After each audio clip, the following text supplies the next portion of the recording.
Piense y hágase rico, por Napoleon Hill. En este audiolibro se habla del secreto de cómo hacer dinero. Ha hecho fortunas para centenares de hombres extraordinariamente ricos a quienes he analizado de manera exhaustiva durante muchísimos años. El secreto me lo enseñó Andrew Carnegie hace más de medio siglo. El viejo escocés, sagaz y encantador, me lo dijo sin miramientos cuando apenas era yo un niño. Luego me miró detenidamente para ver si yo había comprendido todo el significado de lo que me acababa de decir. Al ver que yo había captado la idea, me preguntó si estaría dispuesto a pasarme 20 años o más preparándome para ofrecérselo al mundo, para evitar que las personas llevaran una vida de fracasos. Le respondí que sí, y con la ayuda del señor Carnegie he mantenido mi promesa. Este libro contiene ese secreto, puesto a prueba por centenares de personas de todas las clases sociales. Fue idea del señor Carnegie que esta fórmula mágica, que le proporcionó una inmensa fortuna, debía ponerse al alcance de la gente que no tiene tiempo para investigar cómo ganar dinero. Y fue su deseo que yo pusiera a prueba y demostrara la eficacia de la fórmula a través de la experiencia de todo tipo de personas. Él opinaba que si se enseñaba de forma adecuada, revolucionaría el sistema educativo al punto de que el tiempo que pasamos en la escuela se vería reducido a menos de la mitad. En el capítulo sobre la fe, usted escuchará la sorprendente historia de la organización de la gigantesca United States Steel Corporation, tal como fue concebida y llevada a cabo por uno de los jóvenes con quien el señor Carnegie demostró que su fórmula funcionaría con todo el que estuviera preparado para ella. Esta sola aplicación del secreto, ejecutada por Charles M. Schwab, le generó una fortuna de $600 millones y montones de oportunidades. Escuchará varios ejemplos sobre cómo el secreto cambió la vida de diferentes personas. El secreto al que me refiero se menciona decenas de veces a lo largo de este audiolibro. No se nombra directamente, ya que parece funcionar con más éxito cuando se descubre y se hace evidente, cuando quienes están preparados pueden captarlo en su búsqueda. Si usted está preparado para ponerlo en práctica, reconocerá este secreto al menos una vez en cada capítulo. Si usted ha estado desanimado o ha tenido que superar dificultades, si ha intentado y ha fracasado, si se ha visto disminuido por la enfermedad o por defectos físicos, la historia del descubrimiento de mi hijo y la aplicación de la fórmula Carnegie pueden demostrarle que en el desierto de la esperanza perdida existe el oasis que usted ha estado buscando. Una característica peculiar de este secreto es que quienes lo adquieren y lo emplean se ven literalmente arrastrados hacia el éxito, pero nunca obtendrán nada a cambio de nada. El secreto al que me refiero no se puede obtener sin pagar un precio, aunque éste sea muy inferior a su valor. Es imposible conocerlo a la ligera, y no se puede comprar con dinero, porque viene en dos partes. Una de ellas está ya en posesión de quienes se encuentran preparados para él. El secreto sirve por igual a todos aquellos que estén preparados para recibirlo. La educación no tiene nada que ver con él. Mucho antes de que yo naciera, el secreto fue propiedad de Thomas Alva Edison, el cual lo utilizó de manera tan inteligente que llegó a ser el inventor más importante del mundo, aunque apenas tenía 3 meses de escolarización. El secreto fue transmitido a Edwin C. Barnes, un socio de Edison, que lo utilizó con tanta eficacia que, aunque solo ganaba unos $12,000 anuales, acumuló una gran fortuna y se retiró del mundo de los negocios cuando todavía era muy joven. Mientras llevaba a cabo una tarea de 20 años de investigación, con la que me había comprometido a instancias del señor Carnegie, analicé a centenares de hombres famosos, y muchos de ellos admitieron que habían acumulado su vasta fortuna mediante la ayuda del secreto de Carnegie. Entre estos hombres famosos se encontraban Henry Ford, Theodore Roosevelt, George Eastman, Charles M. Schwab, John Wanamaker, Woodrow Wilson, James J. Hill, Wilbur Wright, William Taft, William Jennings, John D. Rockefeller, Alexander Graham Bell, Thomas Alva Edison, John Patterson, Edwin C. Barnes y muchos otros. Estos nombres representan apenas una pequeña parte de los centenares de estadounidenses famosos cuyos logros, sean financieros o de otra índole, demuestran que quienes comprenden y aplican el secreto de Carnegie alcanzan posiciones elevadas en la vida. Jamás conocí a ninguna persona distinguida, ni que acumulara riquezas de ninguna índole, que no estuviese en posesión del secreto. A medida que vaya escuchando, recuerde que todo esto tiene que ver con hechos y no con ficción, y que su propósito consiste en transmitir una gran verdad universal mediante la cual quienes estén preparados podrán enterarse de qué hacer y cómo. También recibirán el estímulo necesario para comenzar. Como recomendación final, antes de que usted empiece el primer capítulo, le ofrezco una breve sugerencia. Todo logro, toda riqueza ganada tiene su principio en una idea. Si usted está preparado para el secreto, ya posee la mitad. Por lo tanto, reconocerá la otra mitad con facilidad en el momento en que alcance sus pensamientos. Napoleon Hill. Capítulo 1. Introducción. El hombre que pensó en la manera de asociarse con Thomas Alva Edison. Ciertamente, los pensamientos son cosas muy poderosas cuando se combinan con la exactitud del propósito, la perseverancia y un imperioso deseo de convertirlas en riqueza o en otros objetos materiales. Hace algunos años, Edwin C. Barnes descubrió que los hombres piensan y se hacen ricos. Su descubrimiento no surgió de pronto, sino que fue apareciendo poco a poco, empezando por un ferviente deseo de llegar a ser socio del gran Edison. Una de las características principales del deseo de Barnes es que era preciso. Quería trabajar con Edison, no para él. Cuando apareció por primera vez en su mente, Barnes no estaba en posición de actuar según ese deseo, o impulso del pensamiento. Dos obstáculos se interponían en su camino. No conocía a Edison y no tenía suficiente dinero para pagarse el pasaje en tren hasta Orange, New Jersey. Con eso la mayoría se hubiera desanimado, pero su deseo no era un deseo ordinario. Barnes no consiguió su asociación con Edison en su primera entrevista. Logró la oportunidad de trabajar en el despacho de Edison por un salario insignificante. Transcurrieron los meses, pero algo importante estaba sucediendo en los pensamientos de Barnes.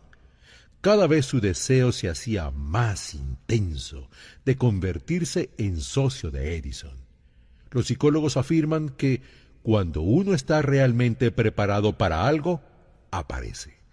Barnes se hallaba listo para asociarse con Edison. Además, estaba decidido a lograrlo. Quizás el joven Barnes no lo sabía en aquel entonces, pero su determinación inconmovible, su perseverancia y firmeza para su único deseo, lo haría vencer todos los obstáculos y a darle la oportunidad que buscaba. Los inesperados disfraces de la oportunidad. Cuando la oportunidad surgió, apareció de una forma diferente y desde una dirección distinta a la que Barnes esperaba. Ese es uno de los caprichos de la oportunidad. Tiene el curioso hábito de aparecer por la puerta de atrás, y a menudo viene disimulada con la forma del infortunio o de la frustración temporal. Tal vez por eso hay tanta gente que no consigue reconocerla. Edison acababa de perfeccionar un nuevo invento, conocido en aquella época como la máquina de dictar de Edison. Sus vendedores no tenían mucho entusiasmo por aquel aparato. No confiaban en que se pudiera vender sin grandes esfuerzos. Barnes vio su oportunidad, que había surgido discretamente, oculta en una máquina extraña que solo interesaba a Barnes y al inventor. Barnes supo que podría vender la máquina de dictar de Edison. Se lo sugirió y de inmediato obtuvo su oportunidad. Vendió la máquina. En realidad, lo hizo con tanto éxito que Edison le dio un contrato para distribuirla y venderla por toda la nación. A partir de aquella asociación, Burns se hizo rico, pero también consiguió algo mucho más importante. Demostró que uno realmente puede pensar y hacerse rico. Burns literalmente se pensó asociado con el gran Edison. Se pensó dueño de una fortuna. No tenía nada con que empezar, excepto la capacidad de saber lo que deseaba y la determinación de mantenerse fiel a ese deseo hasta haberlo realizado. Una de las causas más comunes del fracaso es el hábito de abandonar cuando uno se ve preso de una frustración temporal. R.B. Darby y su tío fueron presas de la fiebre del oro. Después de varios meses de trabajo obtuvieron la recompensa de descubrir una veta de oro. Regresaron a su hogar a reunir el dinero necesario para la maquinaria. Extrajeron el primer carro de mineral y lo enviaron a un fundidor. Tenían una de las minas más ricas de Colorado. Con unos pocos carros más de mineral, saldarían todas las deudas. Entonces sucedió algo. El filón de oro desapareció. Perforaron en un desesperado intento para volver a encontrar la veta, pero fue en vano. Finalmente, decidieron abandonar. Vendieron la maquinaria a un chatarrero por unos pocos centenares de dólares y el comprador llamó a un ingeniero de minas para que hiciera una prospección. Los cálculos del ingeniero indicaban que la veta reaparecería a 1 metro de donde los Darby habían dejado de perforar, y allí la encontró. El chatarrero extrajo millones de dólares en mineral de aquella mina porque supo buscar el asesoramiento de un experto antes de darse por vencido. Mucho tiempo después, Darby se recuperó sobradamente de su pérdida cuando descubrió que el deseo se puede convertir en oro. Eso le ocurrió después de ingresar en el negocio de seguros. No olvidaba que había perdido una inmensa fortuna por dejar de intentar y aprovechó esa experiencia en el trabajo que había elegido, diciéndose a sí mismo: «Me detuve a 1 metro del oro, pero nunca me detendré porque me digan no». Darby se convirtió en uno de los pocos hombres que venden $1 millón anuales en seguros.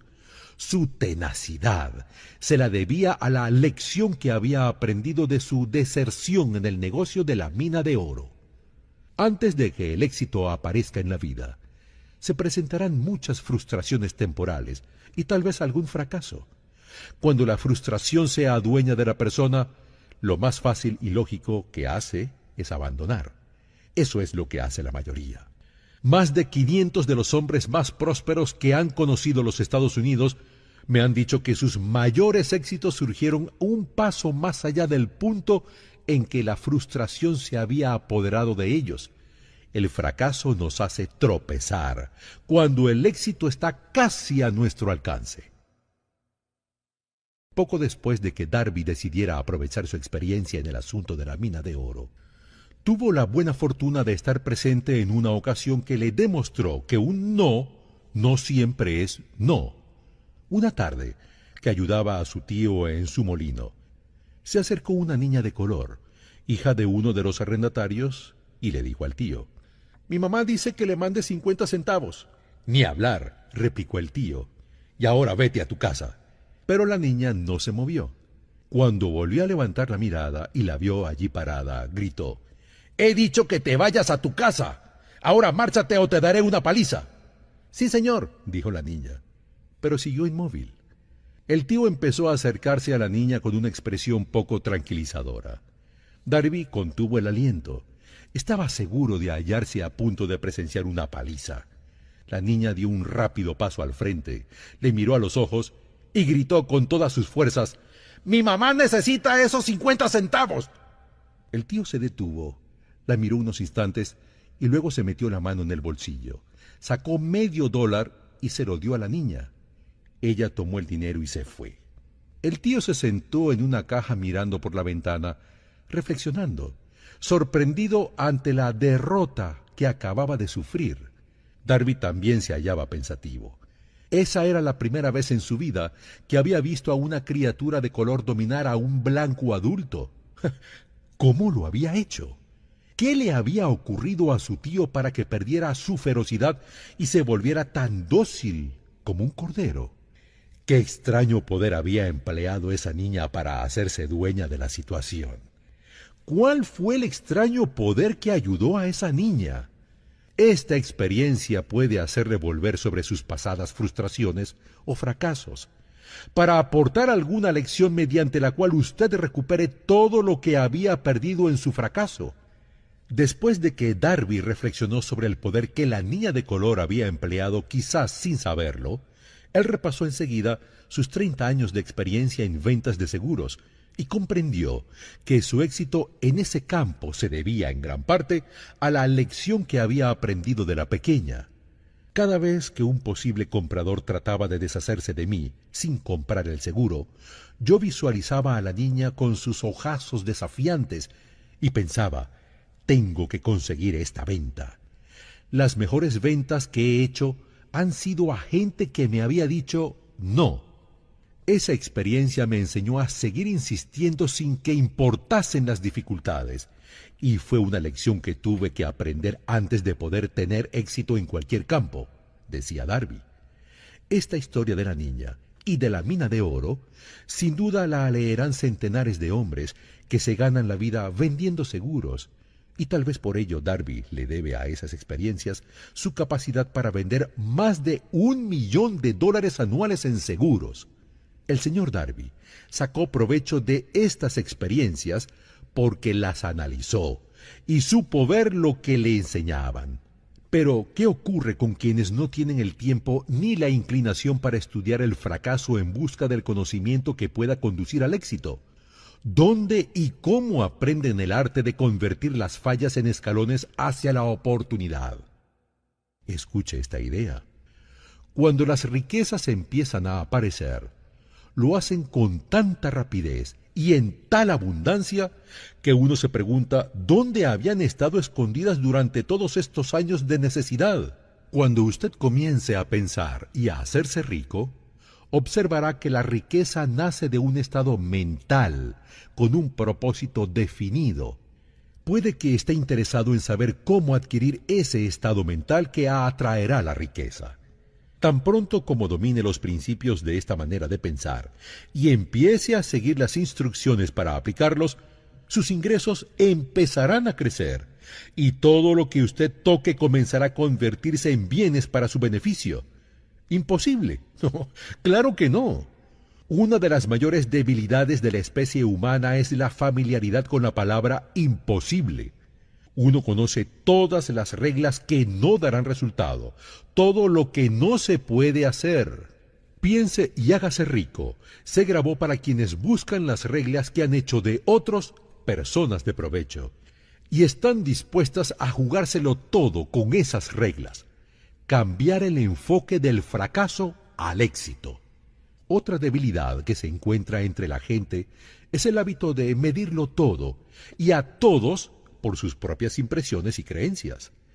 Quienes escuchen esto creerán que jamás podrán pensar y hacerse ricos, porque sus hábitos de pensamiento se han empantanado en la pobreza, el deseo, la miseria, los errores y el fracaso. Henry Ford decidió fabricar su famoso motor V8 y dio instrucciones a sus ingenieros para que produjeran un prototipo. Los ingenieros acordaron que era imposible meter 8 cilindros en un motor de un solo bloque. «Prodúzcanlo de todas maneras», dijo Ford. Al cabo de un año de intentos fallidos, Ford les dijo: «Quiero ese motor y lo tendré». Al fin lo lograron. El secreto había quedado develado. Deduzca de esa historia el secreto de la fortuna de Ford. Henry tuvo éxito porque comprendió y aplicó los principios del éxito. Uno de ellos es el deseo, saber lo que uno quiere. Si usted es capaz de poner el dedo en el particular grupo de principios que hicieron rico a Henry Ford, usted puede igualar sus logros en casi cualquier oficio para el que esté preparado. Nuestro cerebro se magnetiza con los pensamientos dominantes que llevamos en la mente y que, por mecanismos que nadie conoce bien, estos imanes atraen hacia nosotros las fuerzas, las personas, las circunstancias de la vida que armonizan con la naturaleza de nuestros pensamientos dominantes. Para poder acumular riquezas en abundancia, Tenemos que magnetizar nuestra mente con un intenso deseo de riqueza hasta que el deseo por el dinero nos conduzca a hacer planes definidos para adquirirlo. Todo aquello que la mente humana pueda concebir y creer se puede alcanzar. Capítulo 2. El deseo, el punto inicial de todo logro. El primer paso hacia la riqueza. Cuando Edwin C. Barnes fue por primera vez a la oficina de Thomas Alva Edison en Orange, New Jersey, su cerebro trabajaba sin parar. Se veía a sí mismo de pie en presencia de Edison, pidiéndole la oportunidad de llegar a ser socio en los negocios del gran inventor. El deseo de Barnes era vehemente, palpitante, lo trascendía todo. Era definido. Algunos años después, Edwin C. Barnes volvió a pararse frente a Edison en la misma oficina en que se había encontrado por primera vez con el inventor. En esta ocasión, el deseo se había convertido en realidad. Era socio de Edison. El sueño dominante de su vida se había vuelto realidad. Barnes tuvo éxito porque eligió un objetivo definido y puso toda su energía, toda su fuerza de voluntad para lograr su objetivo. Pasaron 5 años antes de que apareciera la oportunidad que había estado buscando. Sin embargo, en su interior, él fue el socio de Edison cada minuto del día, desde el primero en que empezó a trabajar allí. Barnes consiguió su objetivo porque deseaba ser socio de Edison más que ninguna otra cosa. Creó un plan para alcanzar su propósito. Se mantuvo firme en su deseo hasta que éste se convirtió en la obsesión de su vida y finalmente en un hecho. No se planteó en ningún momento retroceder. Tenía que triunfar o morir. Esa es toda la historia del éxito de Barnes. El incentivo que conduce a la riqueza. Hace mucho tiempo, un gran guerrero decidió enviar sus tropas contra un enemigo poderoso, cuyos hombres superaban a los suyos en número. Navegó hacia el país enemigo con sus soldados y al llegar dio la orden de quemar las naves que los habían llevado hasta allí. Al dirigirse a sus hombres antes de la primera batalla, dijo: «Vean cómo los barcos se convierten en humo. Eso significa que no podremos dejar estas playas vivos a menos que ganemos. Venceremos o moriremos». Vencieron. Para vencer en cualquier empresa, hay que estar dispuesto a quemar las naves y eliminar todas las posibilidades de dar marcha atrás. Solo así se puede tener la seguridad de mantener ese estado mental conocido como deseo ardiente de ganar, esencial para el éxito. Todo ser humano que alcanza la edad de comprender la razón de ser del dinero, quiere dinero. Quererlo no basta para acumular riqueza. Pero lo que atraerá la riqueza es desearla con un estado mental que se convierte en una obsesión, planificar formas y medios definidos para adquirirla y ejecutar esos planes con una perseverancia que no acepte el fracaso. La forma de convertir el deseo en riqueza consiste en 6 pasos prácticos y definidos. Primero, determine la cantidad exacta de dinero que desea. No basta con decir «quiero mucho dinero». Sea definido en cuanto a la cantidad. Segundo, determine con exactitud lo que se propone a dar a cambio del dinero que desea. No se recibe algo por nada. Tercero, establezca un plazo determinado en el que se propone poseer el dinero que desea. Cuarto, cree un plan preciso para llevar a cabo su deseo y empiece de inmediato a ponerlo en acción. Quinto, escriba un enunciado claro y conciso de la cantidad de dinero que se propone conseguir. Apunte el tiempo límite para esta adquisición. Aclare lo que se propone dar a cambio del dinero y describa con exactitud el plan mediante el cual se propone formularlo. Sexto, lea su memorándum en voz alta 2 veces al día, una vez antes de acostarse y otra al levantarse. Mientras lee, vea, sienta y piénsese ya en posesión del dinero. Para quienes no consigan reconocer la validez de estos 6 puntos, puede ser útil saber que la información que difunden fue revelada por Andrew Carnegie, el cual empezó como un obrero común en una siderúrgica, pero se las arregló, pese a sus humildes comienzos, para que estos principios le rindieran una fortuna de más de $100 millones. Los 6 puntos recomendados aquí también fueron cuidadosamente estudiados por Thomas Alva Edison, quien los consideraba esenciales no solo para la acumulación de dinero, sino para la consecución de cualquier objetivo. Estos pasos no requieren sacrificios, ni que uno se vuelva ridículo ni crédulo. Para utilizarlos no hace falta educación superior. Solo exige la suficiente imaginación que nos permita ver y comprender que la acumulación de dinero no se puede dejar al azar, a la buena suerte o al destino. Uno debe darse cuenta de que todos los que han acumulado grandes fortunas primero han soñado, deseado, anhelado, pensado y planificado antes de haber adquirido el dinero.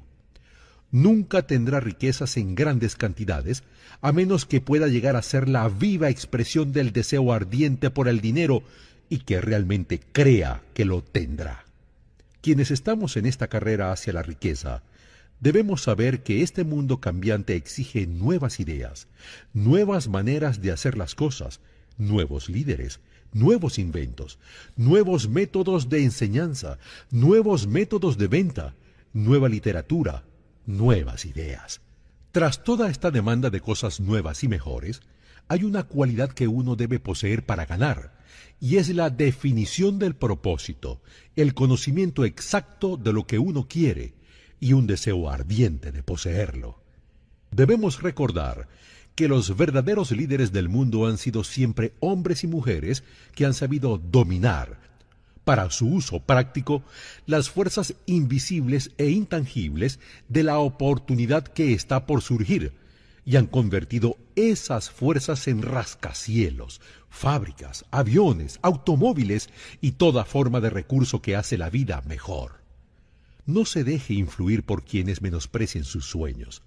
Para lograr grandes ganancias en este mundo cambiante, uno debe captar el espíritu de los grandes pioneros del pasado, cuyos sueños le han dado a la civilización todo lo que tiene de valioso, el espíritu que infunde energía en nuestro propio país, en las oportunidades de usted y en las mías, para alimentar y vender nuestro talento. Si lo que usted quiere hacer está bien, y usted cree en ello, adelante, hágalo. Lleve a cabo sus sueños y no haga caso de lo que los demás pueden decir si usted se topa en algún momento con dificultades. Thomas Alva Edison soñaba con una lámpara que funcionara con electricidad. Empezó a poner su sueño en acción y pese a sus más de 10.000 fracasos, mantuvo su sueño hasta que lo convirtió en una realidad física. Los soñadores prácticos no abandonan. Los hermanos Wright soñaron con una máquina que surcara el aire. Ahora podemos ver en todo el mundo que sus sueños se han cumplido. A los soñadores de hoy en día les va mejor. Un deseo ardiente de ser y de hacer es el punto inicial. Los sueños no están hechos de indiferencia, pereza, ni falta de ambición. Recuerde que todos los que consiguen triunfar tienen un mal comienzo y pasan por muchas dificultades antes de lograrlo. El cambio en la vida de la gente de éxito suele surgir en el momento de alguna crisis, a través de la cual se enfrenta a su otro yo. Charles Dickens empezó pegando etiquetas en latas de betún. La tragedia de su primer amor penetró las profundidades de su alma para convertirlo en uno de los más grandiosos autores del mundo. Esa tragedia produjo primero David Copperfield y luego una sucesión de obras que hacen un mundo mejor y más rico a todo el que lee sus libros. Helen Keller se quedó sorda, muda y ciega al nacer. Pese a su terrible desgracia, escribió su nombre con letras indelebles en las páginas de la historia. Toda su vida ha sido la demostración de que nadie está derrotado mientras no acepte la derrota como una realidad. Beethoven era sordo y Milton ciego, pero sus nombres perdurarán en el tiempo porque soñaron y tradujeron sus sueños en ideas organizadas. Hay una diferencia entre suspirar por algo y hallarse preparado para recibirlo. Nadie se encuentra listo para nada hasta que no crea que puede lograrlo. El estado mental debe ser la convicción y no la mera esperanza o anhelo. Es esencial tener la mente abierta para creer. Cerrarse ante las ideas no inspira fe, ni coraje, ni convicción. Recuerde, no se requiere más esfuerzo para apuntar alto en la vida, para reclamar abundancia y prosperidad, del que hace falta para aceptar la miseria y la pobreza. Quiero presentarle a una de las personas más excepcionales que he conocido. Lo vi por primera vez pocos minutos después de que hubiera nacido. Vino a este mundo sin poder oír, y el médico admitió que el niño sería sordo y mudo toda la vida. Me opuse a la opinión del médico. Estaba en mi derecho. Yo era el padre del niño. Tomé una decisión y me formé una opinión, pero expresé esa opinión en silencio, en el fondo de mi corazón. En mi interior, sabía que encontraría la manera de que mi hijo pudiera oír y hablar. Pensé en las palabras del inmortal Emerson: el curso de las cosas acontece para enseñarnos la fe. Solo necesitamos estar atentos. Hay indicadores, claves, para cada uno de nosotros, y si escuchamos con humildad, oiremos la palabra justa. La palabra justa. Deseo. Mucho más que ninguna otra cosa, yo deseaba que mi hijo no fuera sordo-mudo. Cuando creció y empezó a percibir las cosas que lo rodeaban, notamos que mostraba débiles indicios de poder oír. Cuando alcanzó la edad en que los niños suelen empezar a emitir palabras, no hizo intento alguno de hablar, pero de sus actos podíamos deducir que percibía ciertos sonidos. Yo estaba convencido de que, si podía oír, aunque fuese débilmente, sería capaz de desarrollar una mayor capacidad auditiva. Entonces sucedió algo que me llenó de esperanza. Surgió de algo totalmente inesperado. Compramos un fonógrafo. Cuando el niño oyó la música por primera vez, entró en éxtasis y muy pronto se apropió del aparato. En una ocasión estuvo poniendo un disco una y otra vez durante casi 2 horas, de pie delante del fonógrafo, mordiendo un borde de la caja. La importancia de esa costumbre que adquirió no se nos hizo patente sino hasta años después, ya que nunca habíamos oído hablar del principio de la conducción ósea del sonido. Poco después, descubrí que podía oírme con claridad cuando le hablaba con los labios junto a su hueso mastoideo, en la base del cráneo. Empecé a transferirle mi deseo de que oyese y hablase. Pronto descubrí que el niño disfrutaba cuando yo le contaba cuentos antes de dormirse, de modo que me puse a trabajar para idear historias que estimularan su confianza en sí mismo, su imaginación y su deseo de oír. Había un cuento en particular que inventé para sembrar en su mente la idea de que su dificultad no era una carga, sino una ventaja de gran valor. Cuando tenía unos 7 años, mostró la primera prueba de que nuestro método de apoyo rendía sus frutos. Durante varios meses nos pidió que le dejáramos vender periódicos, pero su madre no le daba el consentimiento. Entonces tomó el asunto en sus manos. Una tarde se salió de la casa y le pidió prestados 6 centavos al zapatero. Compró unos periódicos, los vendió, reinvirtió el capital y repitió la operación hasta el anochecer. Después de hacer el balance de sus negocios y de devolverle a su banquero los 6 centavos que le había prestado, había logrado un beneficio de 42 centavos. Cuando volvimos a casa aquella noche, lo encontramos durmiendo en su cama, apretando el dinero en su puño. Su madre le abrió la mano, cogió las monedas y se puso a llorar. Ella veía a un niño sordo que en su primera aventura comercial se había escapado a la calle y había arriesgado su vida para ganar dinero. Yo veía un hombrecito de negocios valiente, ambicioso y lleno de confianza en sí mismo, cuyo valor intrínseco se había incrementado 100% al haber ido a negociar por su cuenta y haber ganado. La transacción me agradó, porque había dado pruebas de una riqueza de recursos que lo acompañaría toda su vida. El pequeño asistió a la escuela, al instituto y a la universidad, sin que fuese capaz de oír a sus maestros, excepto cuando le gritaban fuerte, a corta distancia. No le permitimos que aprendiese el lenguaje de los sordomudos. Habíamos decidido que viviese una vida normal y mantuvimos esa decisión. Durante su última semana en la universidad, sucedió algo que marcó el hito más importante de su vida. Le enviaron como prueba un aparato eléctrico para oír mejor. Estuvo indeciso en probar el aparato debido a su desilusión con otro similar. Finalmente se lo colocó y ¡sorpresa! Como por arte de magia, su deseo de toda la vida de oír normalmente se convirtió en realidad. Por primera vez oía tan bien como cualquier persona con audición normal. Emocionado con el mundo diferente que acababa de percibir a través de ese aparato, llamó a su madre y oyó su voz a la perfección. Al día siguiente oía con claridad las voces de sus profesores en clase. Por primera vez en su vida, mi hijo podía conversar con la gente, sin necesidad de que le hablaran con voz de trueno. Realmente había entrado en posesión de un mundo distinto.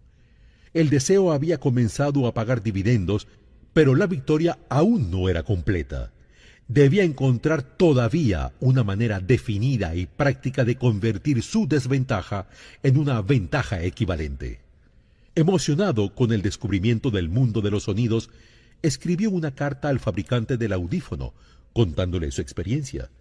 La compañía lo invitó a Nueva York a visitar la fábrica, y mientras hablaba con el ingeniero jefe, contándole de su mundo recién descubierto, tuvo una idea. Se le ocurrió que él podría ser de gran ayuda para los millones de sordos que viven sin el beneficio de audífonos si pudiera encontrar una manera de relatarles la historia de su descubrimiento del mundo.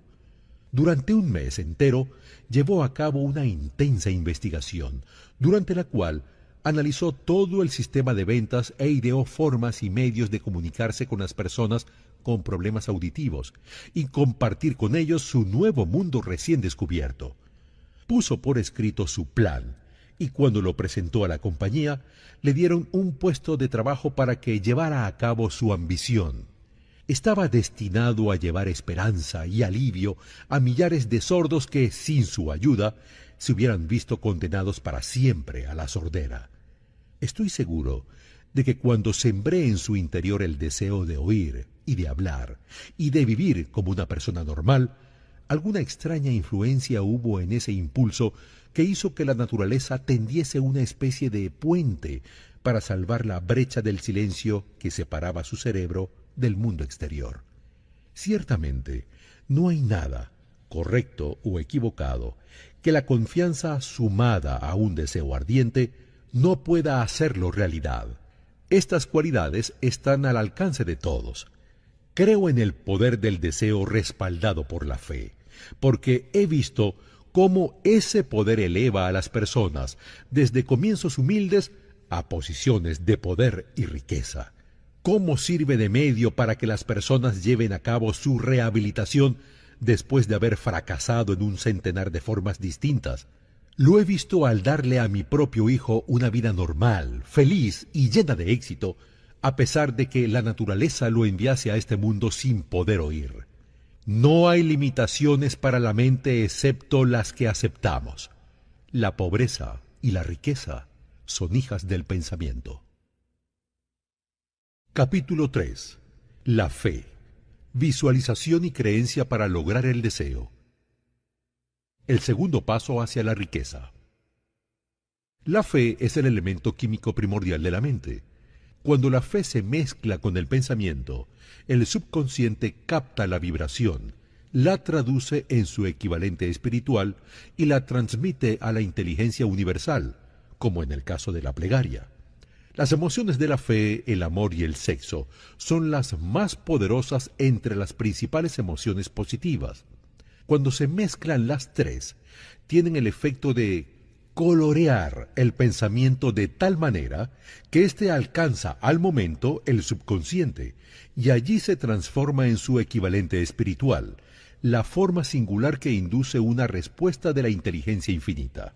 Este planteamiento le ayudará a comprender mejor la importancia que el principio de autosugestión asume en la transformación del deseo en su equivalente físico o monetario. La fe es un estado mental que se puede inducir o crear con la afirmación o con instrucciones repetidas al subconsciente a través del principio de autosugestión. Considere por qué usted está escuchando este audiolibro. El objetivo es, por supuesto, adquirir la capacidad de transformar el pensamiento intangible del deseo en su contrapartida física, el dinero. Al llevar a cabo las instrucciones que describo en los capítulos sobre la autosugestión y el subconsciente, usted puede convencer al subconsciente de que cree que recibirá lo que está pidiendo, y ello actuará en esa creencia, que su subconsciente le devolverá en forma de fe, acompañada de planes precisos para lograr eso que usted desea. La repetición de la afirmación de órdenes a su subconsciente es el único método conocido para el crecimiento voluntario de la fe. Las emociones son los factores que dan vitalidad y acción a los pensamientos. Son su porción sentimental. Mezcladas con cualquier pensamiento, las emociones de la fe, el amor y el sexo le añaden más energía de la que tendría por sí sola. No sólo los pensamientos que se hayan mezclado con la fe, sino los que se mezclan con cualquiera de las emociones positivas o de las negativas, pueden alcanzar el subconsciente e influir en él. A partir de esta afirmación, se entiende que el subconsciente traduce en su equivalente físico un pensamiento de naturaleza negativa o destructiva con tanta facilidad como actuaría con pensamientos de naturaleza positiva o constructiva. Esto explica el extraño fenómeno que millones de personas experimentan, denominado mala suerte. Hay millones de personas que se creen condenadas a la pobreza y al fracaso, por culpa de alguna fuerza extraña que creen no poder controlar. Ellos son los creadores de su propio infortunio, a causa de esta creencia negativa, que su subconsciente adopta y traduce en su equivalente físico. Usted puede beneficiarse transmitiendo a su subconsciente cualquier deseo que quiera traducir en su equivalente físico o monetario, logrando un estado de esperanza o convicción de que la transformación tendrá lugar. Su convicción, o su fe, es el elemento que determina la acción de su subconsciente. Usted puede engañar a su subconsciente al darle instrucciones a través de la autosugestión, tal como yo engañé al subconsciente de mi hijo. Su subconsciente traduce en su equivalente físico cualquier orden que se le dé en un estado de convicción o de fe en que la orden se llevará a cabo. Mediante la experimentación y la práctica, uno puede adquirir la capacidad de mezclar la fe con cualquier orden que se le dé al subconsciente. La perfección surge a través de la práctica. No puede aparecer con solo escuchar las instrucciones. Es esencial que estimule sus emociones positivas como fuerzas dominantes de su mente y le reste importancia y elimine las emociones negativas. Una mente dominada por emociones positivas se convierte en una morada favorable para el estado mental conocido como fe. Una mente así, dominada, puede voluntariamente darle al subconsciente instrucciones que éste aceptará y ejecutará de inmediato. Desde siempre, las religiones han exhortado a la humanidad a tener fe en algún dogma o credo, pero no han logrado explicar cómo hacerlo. no han afirmado que la fe es un estado mental que se puede inducir mediante la autosugestión. Tenga fe en usted mismo, fe en el infinito. Recuerde esto, la fe da vida, poder y acción al pensamiento. La fe es el punto inicial de toda acumulación de riqueza. La fe es la base de todos los milagros y de todos los misterios que no se pueden analizar con los parámetros de la ciencia. La fe es el único antídoto conocido contra el fracaso. La fe es el elemento, el componente químico que, combinado con la oración, nos proporciona comunicación directa con la inteligencia infinita. La fe es el elemento que transforma la vibración ordinaria del pensamiento, creada por la mente finita del hombre, en su equivalente espiritual. La fe es el único agente a través del cual el hombre puede dominar la fuerza de la inteligencia infinita y usarla.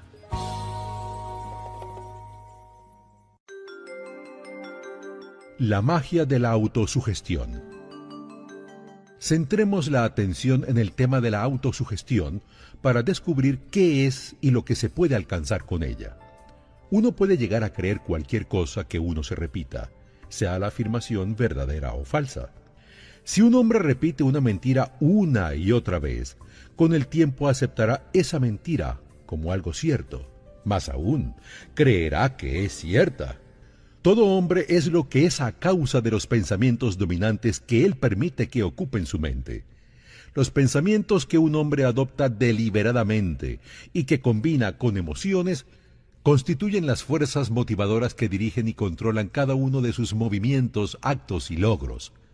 Aquí tenemos el enunciado de una verdad muy importante.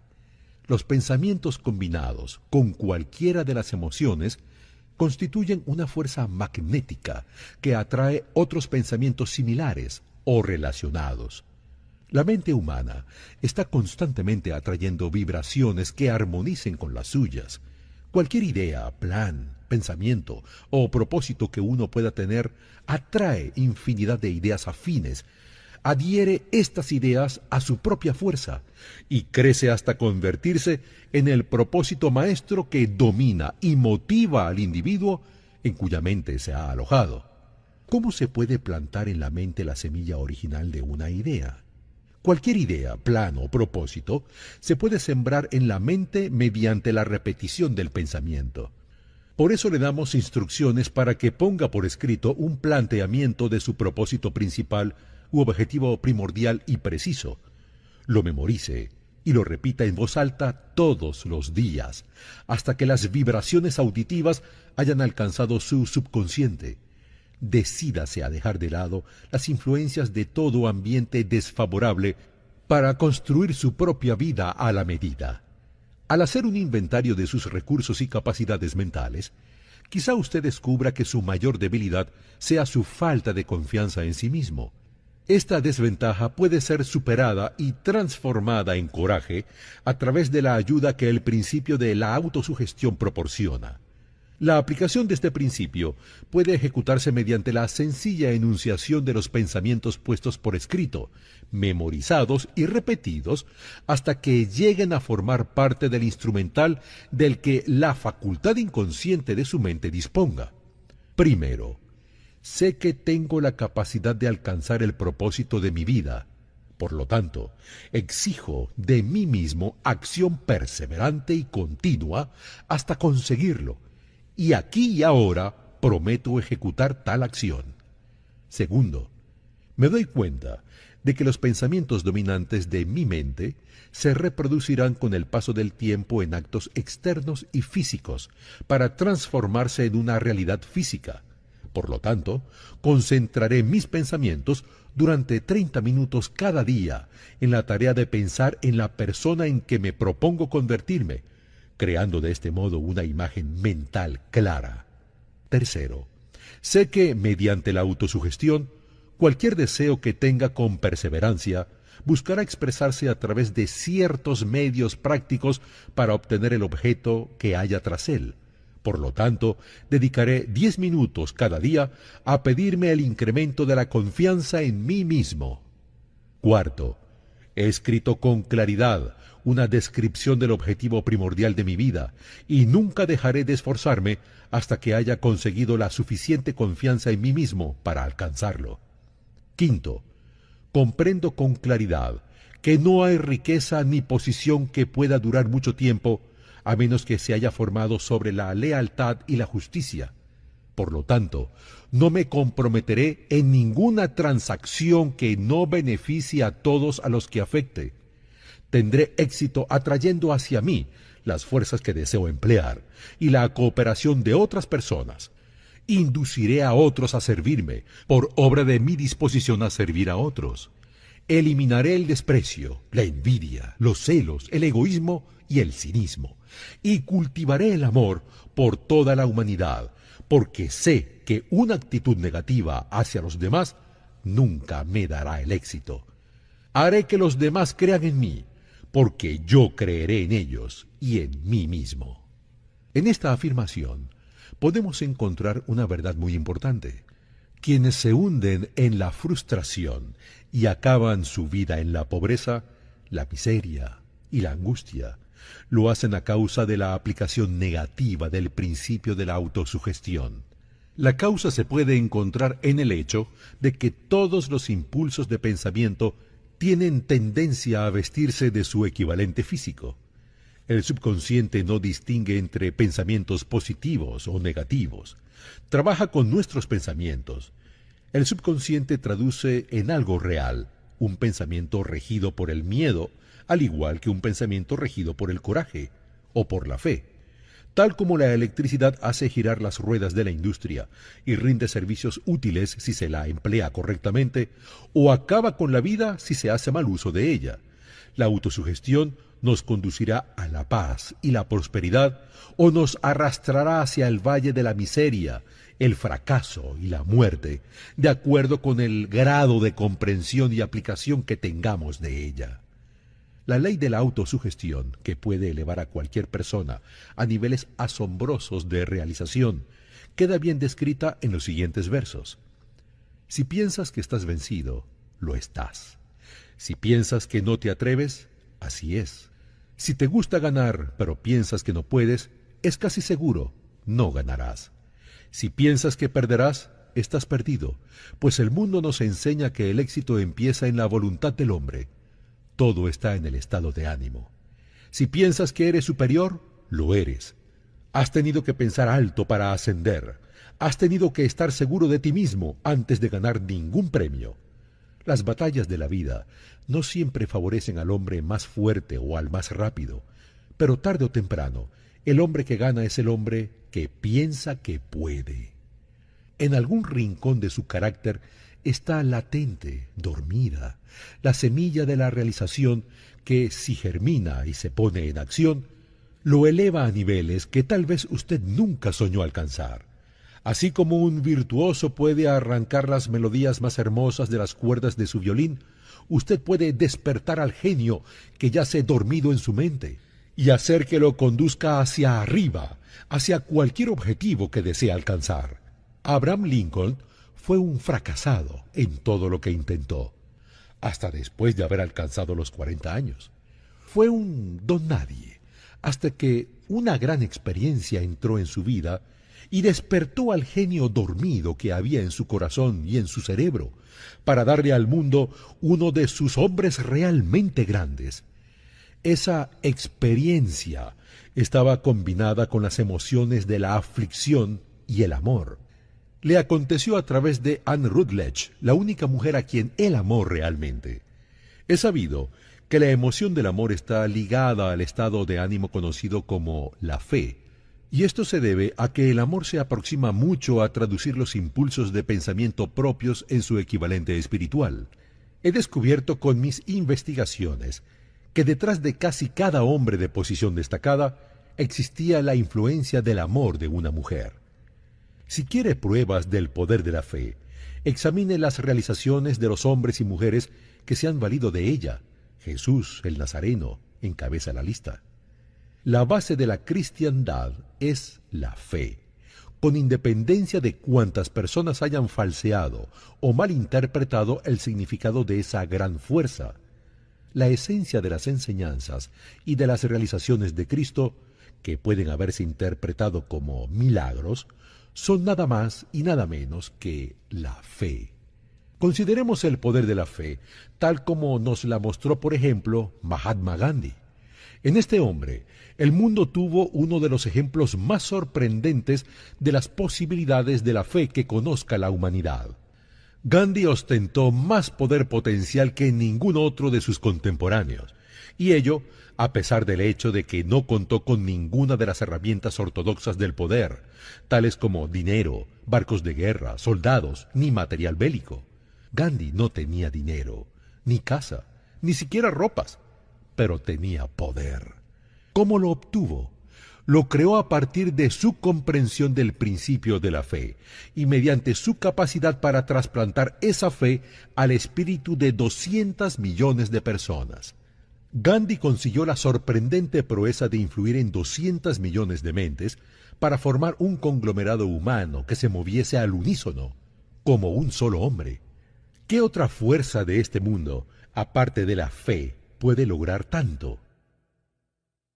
Debido a la necesidad de la fe y de la cooperación en el funcionamiento de los negocios y de la industria, es interesante analizar un excelente ejemplo para entender cómo se acumulan grandes fortunas al dar antes de intentar obtener. Se trata de una historia de comienzos de los 1900 de la United States Steel Corporation. La noche del 12 de diciembre de 1900, en la que unos 80 miembros de la sociedad financiera se reunieron en el salón de banquetes del University Club en la Quinta Avenida para hacer los honores a un hombre joven del oeste de Estados Unidos, nadie se imaginaba que estaban a punto de presenciar el episodio más importante de la historia de la industria estadounidense. J. Edward Simmons y Charles Stuart